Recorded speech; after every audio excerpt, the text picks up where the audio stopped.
भूत बंगला। रात तारीख थी और आज मौसम भी काफ़ी ख़राब लग रहा था जब पटेल फैमिली पुरानी हवेली के दरवाजे पर पहुंचे, जिसे भूत बंगला कहा जाता था। वो सब लोग इस भूतिया घर में रहने के लिए आए थे, क्योंकि ये बंगला काफ़ी वक्त से खाली पड़ा था। जब मिस्टर पटेल की नज़र इस बंगले पर पड़ी तो वो इसे अपनी मलकियत में लेना चाहते थे।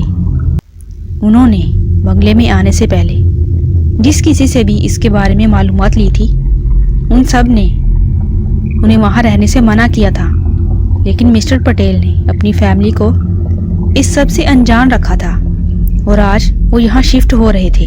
जब वो बंगले में दाखिल हुए तो हर तरफ खामोशी थी और बंगले की खिड़कियाँ एकदम से टूट गईं।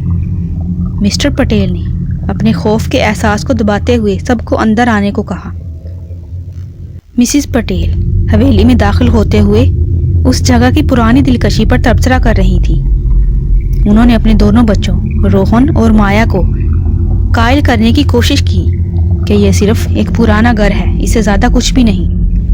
लेकिन जैसे जैसे दिन गुजरते गए तो अजीब चीज़ें होने लगी थी। रात के वक्त हालों में अजीब किस्म की आवाज़ों का आना और घर की चीज़ें खुद ब खुद एक जगह से दूसरी जगह चली जाती थी और कुछ कमरों में तो टेम्परेचर बहुत गिर जाता था।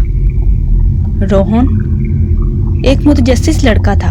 एक दिन वो हवेली के बारे में जानने की कोशिश कर रहा था तो उसे अटारी पर एक पुरानी किताब मिली थी। जैसे ही उसने उसे खोला तो उस पर उस भूत बंगला की तारीख लिखी गई थी। इस बंगले को भूतिया कहा जाता था।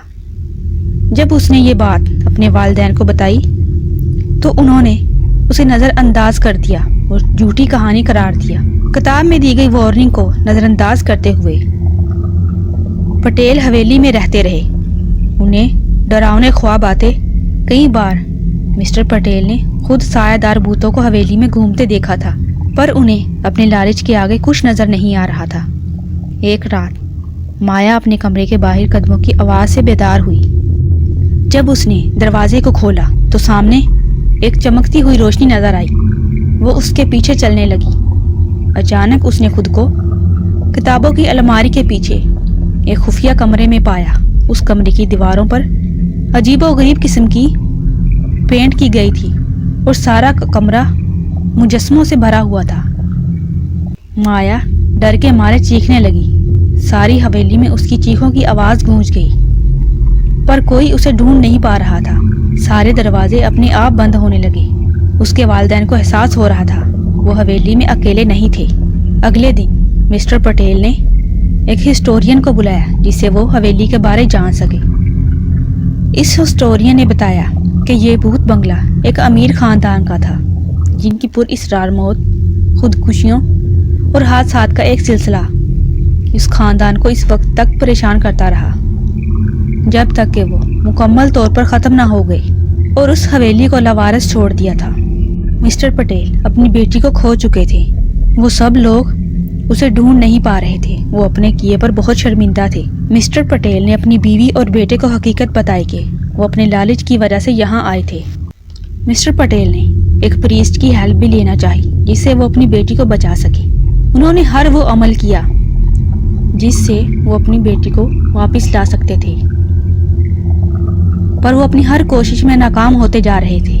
वो इन रूहों से माफ़ी मांगना चाहते थे और अपनी बेटी की वापसी की दुहाई दे रहे थे, पर वो अपनी हर कोशिश में नाकाम थे। उनके इस लालच ने उनकी बेटी को छीन लिया था। वो सब सदमे की हालत में थे। अगले ही दिन इन्होंने वक्त ज़ाया किए बगैर अपना सामान लिया और उस हवेली को हमेशा के लिए छोड़ दिया और कभी पीछे मुड़कर नहीं देखा। जैसे ही वो वहाँ से चले गए, हवेली पहले की तरह वीरान थी। उन्होंने हकीकत को झुठलाने और रूहों के साथ छेड़छाड़ करने का एक सबक सीखा था। उनके राज इस हवेली की दीवारों में दफन हो गए थे।